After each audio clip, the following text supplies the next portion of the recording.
All right, we're doing it. We're here. Ready, set, go. Great line. I feel like you said Chris ready, Hemsworth, steady, go. he might have. Chris Okay. Hemsworth deserves all the awards for his role in this.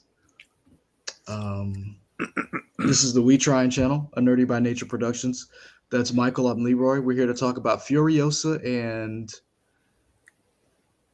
I I kind of want to do the review of the movie, but also talk a little bit about. I did not expect this to blow the doors off of the box office, and I don't care if it did. I was It just didn't. hoping. So good job. Don't worry about that. Well, It did not. and I think that conversation is disingenuous. Is that the word I think that conversation is has no place in the fact of whether or not this was a good movie. Sure. And I had been waiting for this movie to come out. I've been on the record of saying I am not a prequel fan of Hmm. stuff. I feel like the stakes are not high. When you have a prequel, you already know the outcome. But this one was very different. And I'd love to get your take because you saw it after I did. Hmm. And the only response that I got after you saw it, and then you went dark for like a week, was um, it was something. I'm trying to look for the text that you sent. Yeah. Um, I saw this. It's interesting. I feel like we kind of maybe our perspectives maybe shifted after this movie, and that I saw it. And I'm like, okay, I wasn't blown Uh, away. I mean, I was Here it I was is. from the standpoint of, did it look impressive? Yeah. I mean, George Miller Mm-hmm. knows how to shoot a movie. Um, but I didn't. I'm like, yeah, it's fine. Really? Okay. Not really. Like the action and the set pieces were great, but really, it really was like a prequel of, yep, that got her to point to where she is in Mad Max Fury Road. I get it. Interesting. Okay. I think all the performances were good, but I'm like, yeah, all right. And see, I felt different about it. I didn't think I wanted this, Mm-hmm. and then I watched it, and then I was like, oh my gosh, it was almost like this is a movie I didn't know I needed, and it hit that spot. And for me, I'm trying to think. I know it's going to be in my top 10 of movies of this year. I'm not Sure. sure if I wonder if it'll make my top five, but it's definitely gonna make my uh, top 10. Um, the experience that I had because I'm trying to remember if I saw this on RPX or IMAX, but I was blown away, and I also think too the trailers didn't do it.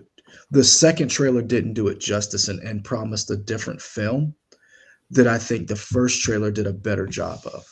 And I know, and if you go back and watch our trailer review or reaction, I don't think I poo pooed that first trailer, but I was like, that first trailer made. If you go into this movie thinking you're going to get Mad Max, I think that's a mistake. This is a movie within the Mad Max world, and I think they did a very good job of building that world and explaining how that world works, and it bridges that perfectly literally into Fury Road. And I thought that was the point of the movie, and I think they did a very good job with that. And I was blown away by it. I think there were really good performances overall, but I do think it was a movie that just kind of, and I think you kind of get that a lot with prequels of a movie just to exist, which is fine. But I mean, Anya Taylor Mm. Joy, I really liked her as Furiosa. I really, like you said, um, Chris Hemsworth doing stuff besides being Thor. well, not even just Thor, but in other movies too. Maybe like a Thor type character being like Hmm. a bro dude or like this sexy god type of guy. Him Hmm. being weird, he's good at it. It's fun, and I maybe it's because we don't normally see him like that, but it's fun to see him in this role. He's having a good time. I'm like, oh yeah, this is good. Here's the thing. I think we do see him in this stuff. The problem is it's not blockbuster stuff. And I think that's where. So if you go back and look at Chris Hemsworth, he was in Mission Impossible International. Men He in was Black in, International. what did I say? Mission You said Impossible. Mission Impossible, like that's a different franchise. Yeah. So yeah, he was in Men in Black International, and he was in Ghostbusters, the 2016 Ghostbusters, and I think he has a very good range. But I think the stuff that he does that's outside of Thor and outside of Extraction gets overlooked a little bit because that's what we know him for. Snow White and the Huntsman, like he plays that particular role. But Bad Times at the El Royale. Did you ever watch that Yeah, with he was a good Cynthia villain in that. Erivo? Yeah, Like he has range that I think that gets overlooked because, and that's why I said I think he's been in enough stuff that you can see. Oh, Chris Hemsworth can act, but I think because it's not the Avengers, it's not talked up enough that he can pull this off. And I think that's something. Whereas, like, I'd say, kind of like a Tom Cruise. If you think about Tom Cruise is known for, at least recently, being the white Jackie Chan trying to die on film. hmm, But if you go back and look at some of Tom Cruise's stuff, Eyes Wide Shut, Born on the Fourth of July, he's done some films that are not always just, you know, I'm here to save the world and, almost die doing it. So I was really impressed with Chris Hemsworth. Um, this is a gory film, though, in a sense sure. of this is a violent film, and I do not recommend it if squeamish, and I do not recommend it if you're not if you do not want to be immersed in the world that is Mad Max. Yeah, and it's a long film. It correct. It is it feels I feel like that every was bit. yeah. I feel like that's done on purpose to go with the theme of what Furiosa's going with. But it is definitely like, oh, this is still going. Okay, let's let's do it. And I guess it's one of those things where you're like, what should, and we can get into that later in spoiler territory. But this movie clocks in about 2.5 hours. And that's why I said that first trailer when they had the tears or they had the cascading words, they did a very good job of, to me, explaining that this is an odyssey. And the movie broke up. And if you go back and watch it, if you remember, part one is her odyssey begins. And there were Hmm. different parts. And I think part of the problem with people in movies, and I don't know whose fault this is, and I don't know where the disconnect happened, and and maybe this will be my old man tilting at windmills.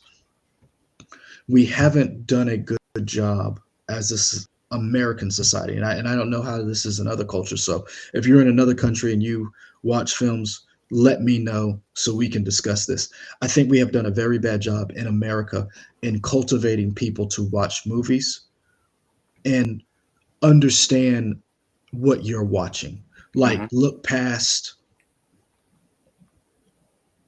the trailer to a certain extent and understand and say, okay, you might have went into this film thinking you were getting this, but this is the film that you got. And out of the film that you got, was the experience something that you could appreciate? And did you enjoy it? Did it make you think?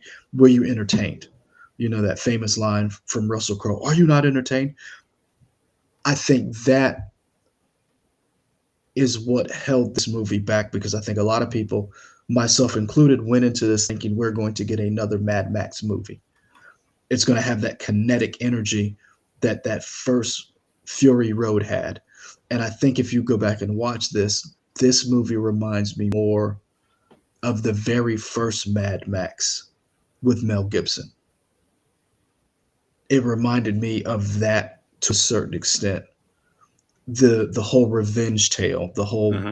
vengeance, it reminded me of that more so than Fury Road, where Fury Road was just, hey man, we got to get the up out of here. Hmm. And I think that wasn't conveyed well enough to get people out to the box office to see this film. Yeah, Mm. I can see that. It's interesting because I think the movie does kind of do a swerve, not even a swerve, but based on the trailers that I saw, it was not what I expected going into it, and I was kind of taken aback for a second, but I think the movie does a good job of keeping me interested in what's going on overall. That Mhm. I kind of was like, okay, it's fine, even though the trailers are slightly different. I'm here for this. And then once we finally get to the stuff that was seen in the trailers, I'm like, okay, I kind of have a better idea what I'm going to expect because I kind of got a little preview in the trailers. Like I said, and Anya Taylor Joy is great. Um, she does so much with her eyes, and I'm not the first person to say that, but she has really expressive eyes in every movie that she's in, and you really see them here, like how big they are compared to like all the makeup and the dirt and the grime and stuff around her. They really stick out, and you can see like the pain in her trying to get that revenge. Based on the trailer, something happened to her mom, and she's trying to figure out to stop the people who did it. Um, yeah, Well, it's good. I'm gonna be honest. I didn't. So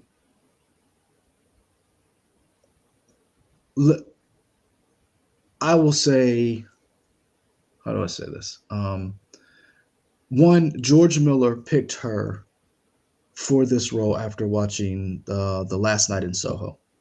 Um, he was like, that's what made him fall in love with her and say, I want her as Furiosa because he wanted when he talked about doing Furiosa. If you watched any interviews that he's done, he wanted to de-age Charlize Theron, and then he saw Will Smith's movie. What was the name of it? The one where Will Smith de-aged.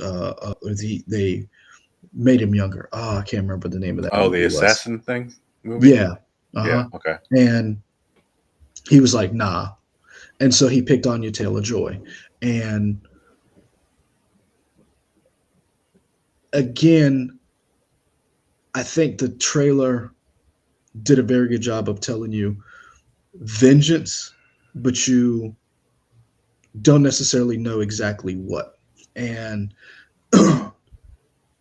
what the vengeance is. I think that's a you just know something happened. And it's the trailer's very that second trailer with the REM music is very it the hits just keep coming. But I think once you watch the film, it's a very measured pace because the character of Furiosa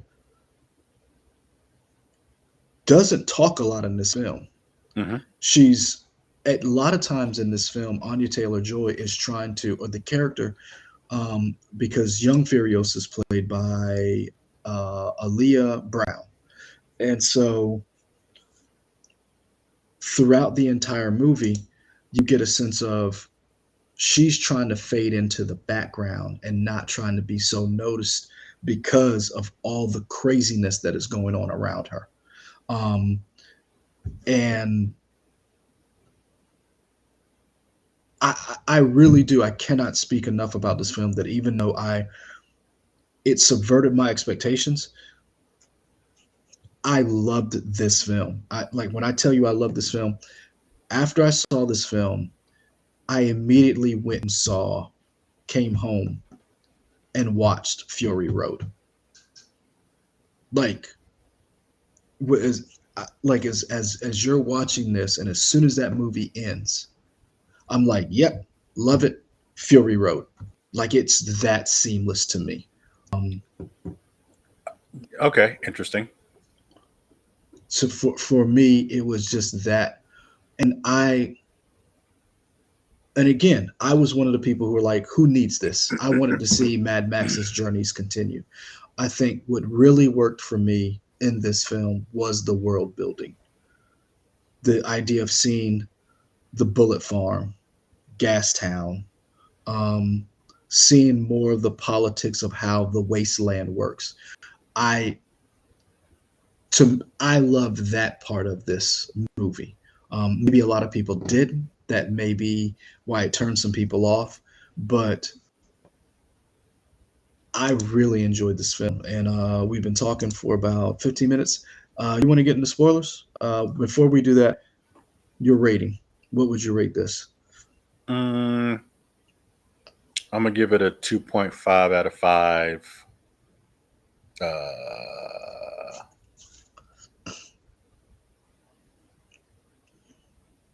2.5 out of 5 guzzling tanks. Yeah. Okay.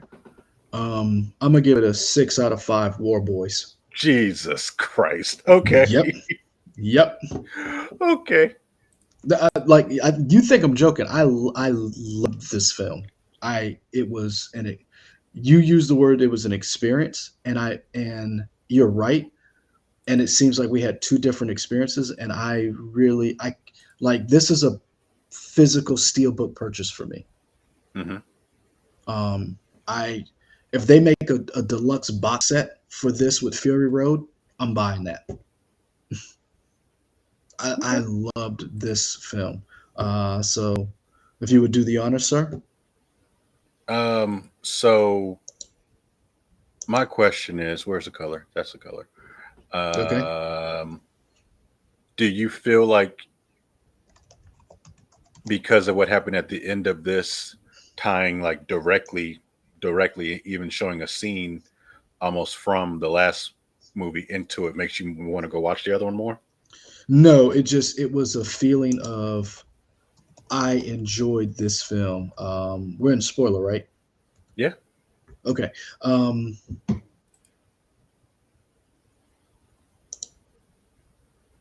it, it it was the idea of that this film from beginning to end made me question everything I thought I knew about not necessarily the Mad Max world, but how people operate.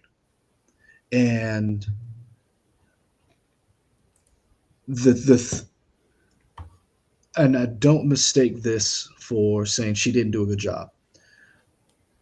Anya Taylor Joy did a very good job in this movie, but the thing that held this movie together was the world building that George Miller did and Chris Hemsworth's excellent performance as Dementus. Hmm. He made you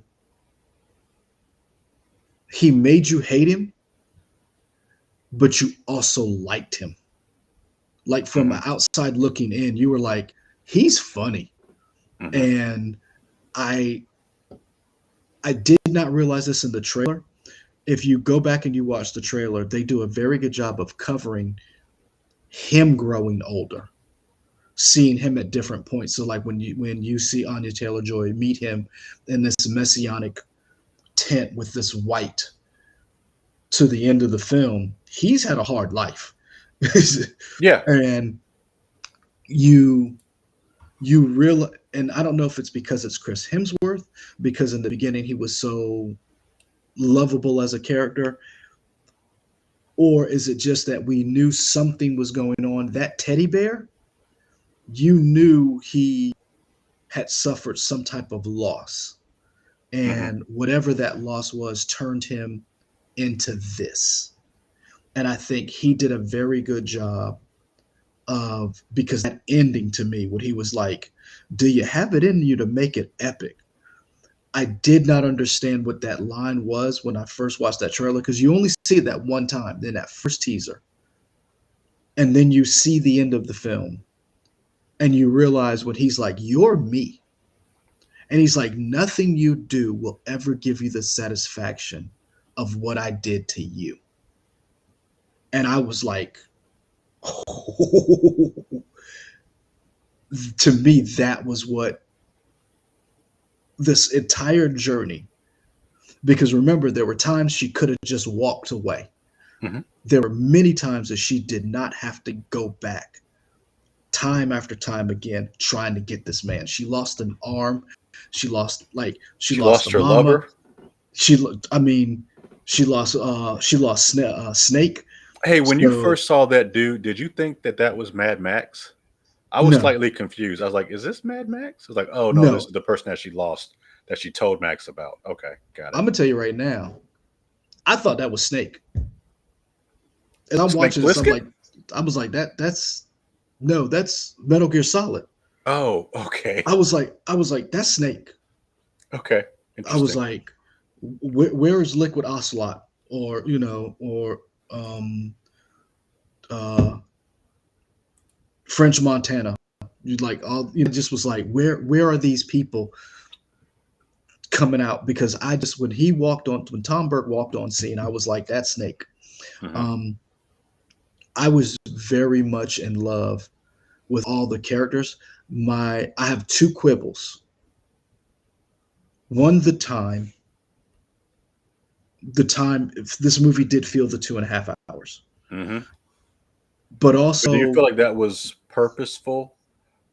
Like in me, I thought that was a deliberate choice, and I will never pretend to know the ins and outs of filmmaking, but I felt like that was purposeful by George Miller to be like, much like her vengeance, it takes time and it is deliberate and it's going to, and it is never ceasing and it continues to go. I thought that was purposeful, maybe not.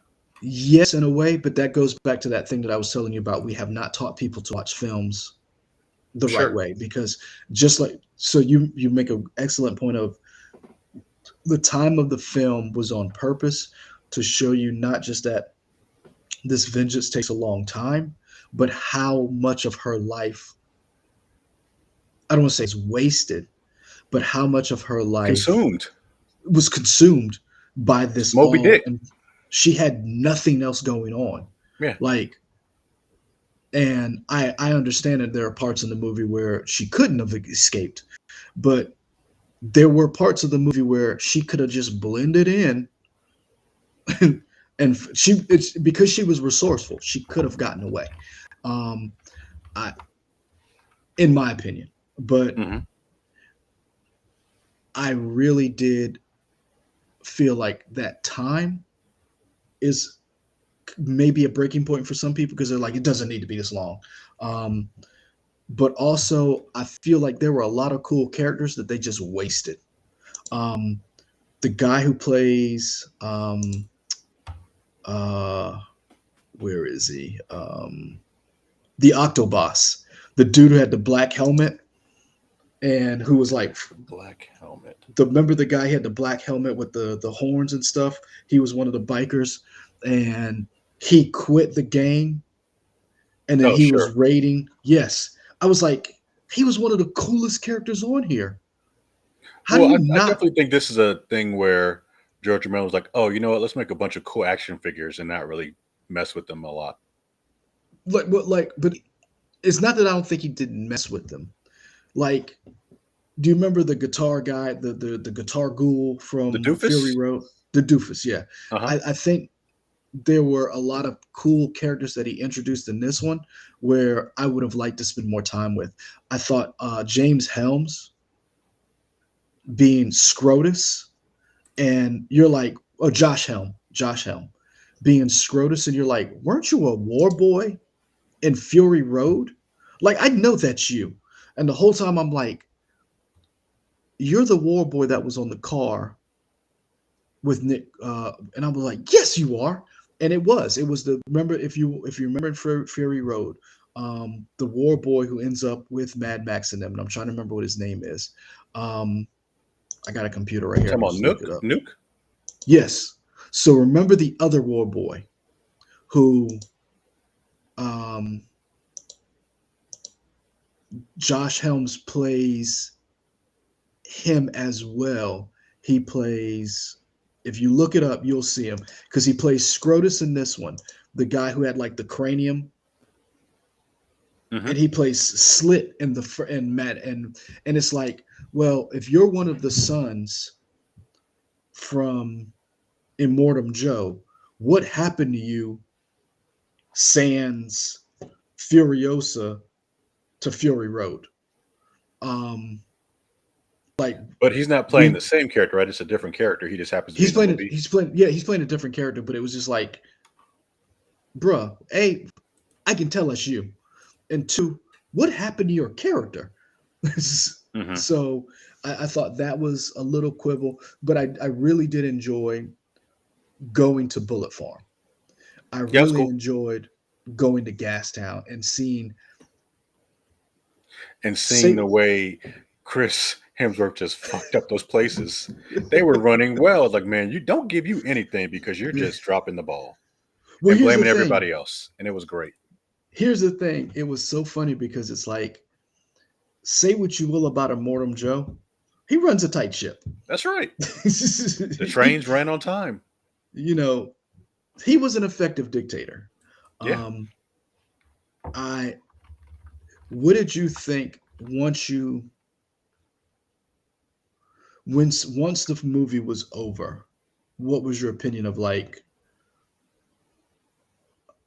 would do you want to see more in this world, or you're like, I want to see, if I see another Mad Max film, it's got to be Mad Max. I don't want to see a I would. continuation of this universe or No, no, no. I think a Furiosa movie would be cool with Charlize Theron. Give me Furiosa in the present timeline as we know her. I would be cool with that. okay. Um, I think George Miller has done a great job in building out this world and like making it feel lived in and believed. Like this is cool. As desolate as it was, there were still scenes of like pops of color that really made things stand out, and it was awesome. Um, the way he is able to, and I don't know, I'm sure a lot of this probably was shot practically, but the way he's able to do stunt work was great. I was like, man, these stunts are ridiculous, and the things they're coming up with, and the contraption that people were coming up with when you thought they Yeah, were going to get away, and somebody has like a I don't know, it's like a giant fan on their back to fly them over and stuff. It that's was so yes, and I all thought that that stuff was was very very, cool.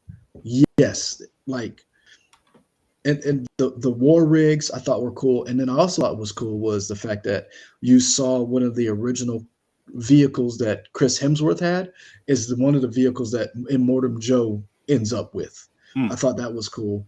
Um, Again, I was very impressed with this film. What'd you Um, think of the? Because to me, I didn't know we were going to spend so much time with young Furiosa in the movie. I felt like we spent like maybe 30, 40 minutes with young Furiosa before we got to Anya Taylor Joy, maybe more. And I was kind of like, oh, we're spending a lot of time with this with the young developed. I thought this was going to be more of seeing more Anya Taylor. Uh, but I grew to like that, and I thought that was okay. But were you cool with that? Did that startle yeah, you? That shook you? Okay. no, because here's the thing. What I thought was very, and this is why I said the movie just. Did you think that was going to happen or? I knew that we were going to spend some time with her because I must. Whenever I watch a film, I try to not know as much about it to not spoil. But I do remember clicking on something and hearing an interview with George Miller talking about his process in getting young Furiosa and the digital effects that he had and the mask that he used on all three actors to get them to what Charlize Theron looked like. Hmm. And I enjoyed that, her being a little girl and these years go by, because you know that it's years that go by and she never speaks. I thought that was amazing. And I thought, because it was, you were wondering when not necessarily the twist, but when was she going to get her revenge? When was she going to take her opportunity to get revenge on Chris Hemsworth, Dementis? And I thought the fact that she didn't talk for so long, and then he meets with Immortum Joe, and Immortum Joe is like, "Yeah, I need her to be my next bride," and she's like, "Bet." And Immortum Joe's like, "This is your daughter," and he's like, "Yep." And Hmm. she's like, "No, he's not." And he's like, she does speak. But that whole, to me, that whole scene was amazing because it you saw how quickly Dementus took something, used it, and discarded it to get what he wanted, no matter what it was. And you saw that when he was trying to get into Gastown, when he was telling his boys that they were all acting like it was fake. And then he was like, like what? And he just and it was like, oh, they'll let him in. And then Hmm. that's when the Octoboss was like, yo, that was fucked up. And you knew that right there, that was gonna be a problem. But it showed again Dementus being like, I'm here for you until I'm not. Because Hmm. if you remember at the end, when it was the five of them, it was him, Smeg, the lady who won the fight with the motorcycle and her like the convoy or whatever, and he split. He was like, we had a great run. Bye." Yeah. And Yeah. it to me, it was just like those little nuances. So I enjoyed seeing her as a little girl. I do feel like, hey, you could have gotten away, right? When her mom was like, "You keep going," but So they she gotta she she consumed by vengeance and had to save her mama. look here. Owen and Evan, if you're watching this, um, hey Hmm. man, don't try to save me. Save yourself. Save your mama. Go. I'm Hmm. gone. Let me go. Um, I just because that was tough. Like that was when he was like, "Oh, you go watch this." I was like, man. Yeah. But it was even with all of that, his character was so. Every time Chris Hemsworth was on screen, like when he did the ready, steady, and he was like, lady and gentlemen's, Hmm. just his diction, the way he walked, the way he talked. I just enjoyed Chris Hemsworth totally in this movie. No, I agree. Yeah, I think he definitely was a standout, and it was great to see him do all that. It's a shame that he died because I'd like to see him in more. But I mean, maybe that she just has those same type of character moments and other stuff. But Mm-hmm. yeah, for me, I think the reason why I, I don't know, I don't feel like I learned anything more, and I don't know that I needed to because it was a prequel. But I kind of goes back to what you talked about with prequels of you kind of know where they're going to end, so you really hope you get more backstory and the stuff. And I mean, I guess I did get that backstory from some. I just don't feel something about it just left me feeling empty. Like, huh, that's like two and a half Interesting. hours, and essentially you just showed me. You ended with showing me Charlize Theron getting these five girls out of here and getting them on the truck. All right. See, I looked at it in a totally different light. I looked at it as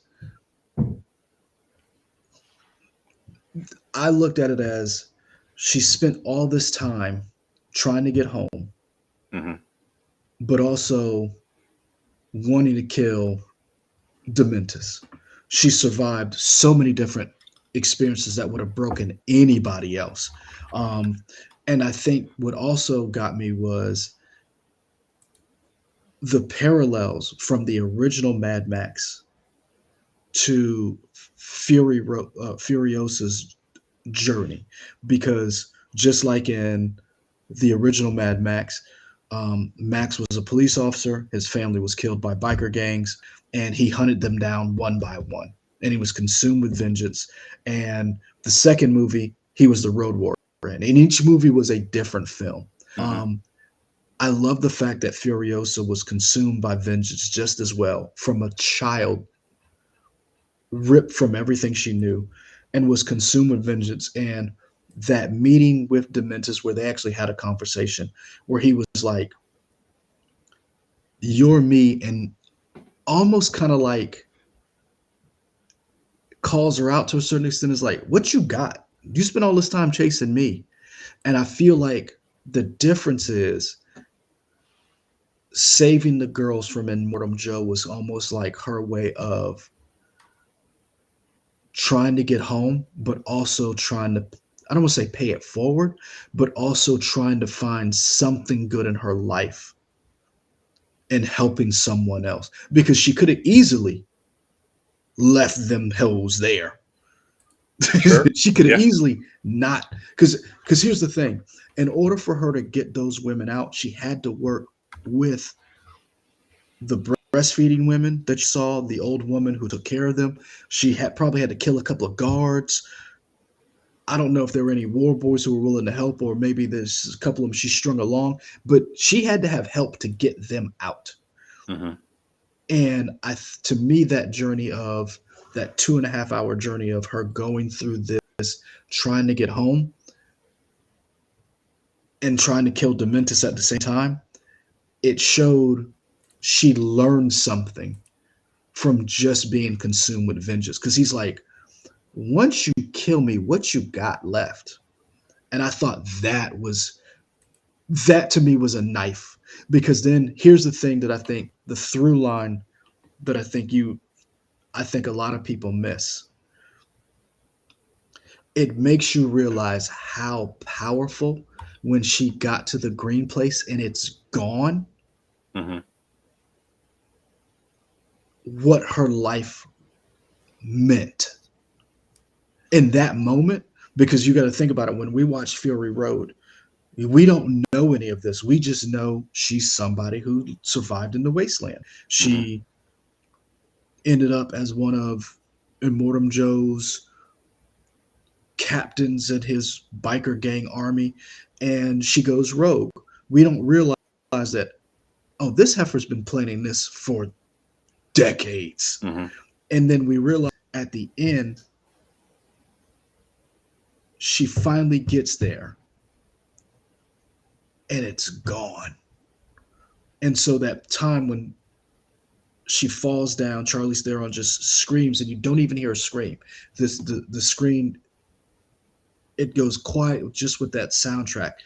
To me, that was the through line that you're just like, oh, it to me it made that scene much more powerful because you realize what she went through to get there. And Hmm. that to me was where I learned more about her, but then also the juxtaposition between the two characters, that you two are just alike. You're just in different places. Max had vengeance on his mind to the point of, I cannot see anything past this, to the where he just kept moving from place to place. And while he did that, he ended up helping people along the way. Furiosa ended up doing the same thing, because if you go back and watch Road Warrior, he did not want to help those people. Oh yeah. All he want, if you go back and watch Thunderdome, he didn't want to help those people. He didn't want to help those kids, but he eventually did. Same thing with Furiosa. Furiosa saw what happened to kindness when her and her mother tried to get out. Her mother spared that woman, and I don't know if she realizes it, but that woman sold her out. Right. Anytime kindness was shown in her life, it was met with brutal retaliation. And I think her trying to save those women at the end and that bridge to Fury Road is a very great, because if you look at it now, it almost looks as it's not just Furiosa's a prequel. Furiosa and Fury Road are her movie. They're Hmm. no longer. It's not a Mad Max movie, and that's how I looked at it. Okay. So yeah, that's why I said for me, I was impressed,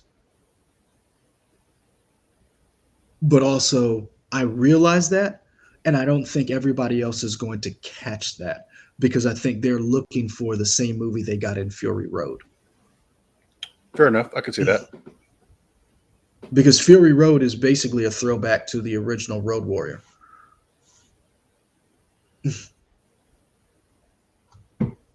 just updated with bells and whistles and women flying out of cars and war boys throwing I don't even know what you call those grenade sticks. Yeah, that's a cool weapon. I don't know what you call it here, but I do like it. It's a cool weapon. Did you catch the nod to Conan the Barbarian with Mm, Immortum Joe and James Earl Jones? mm-mm, The Riddle of Steel. mm-mm. So remember in Conan the Barbarian, Conan gets caught. James Earl Jones is he's got Conan tied to whatever, and he's like, I was convinced of I was trying to figure out the riddle of steel. I was consumed with it. And he's like, I realized that that's not power. He's like, this is power. And he says, you see that maiden up there? Come here, my child. And she just walks off the cliff and just plummets to her death. Oh yeah, and the way he did it with the War Boys or whatever. And when Immortum Joe was like, hey, you know what? Pick your champion. You pick whoever you want from up there, and that person will fight you. And that war boy was like, shh, Valhalla. And I was like, yo. Hmm. And they just started dropping. I was like, that was some gangster shit. I mean that is a hold over somebody for sure. Yeah. Like that was just, and to me, that like I said, that's when I was like, oh, we're not playing the same game here. It's just, that's that like that part. What was your favorite part of this film? I don't know if I have one in particular, but I mean the overall composition of the action scenes. I felt like they were Mm, very easy to follow, even though mm, they were always moving. I felt like he just did a good job, and I don't know what the technical words are, but I felt like he always kept me in mind.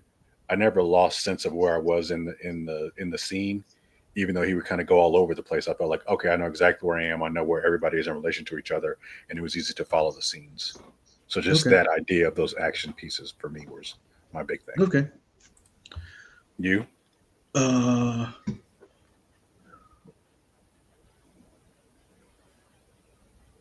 the brutality of Chris Hemsworth, but still being likable.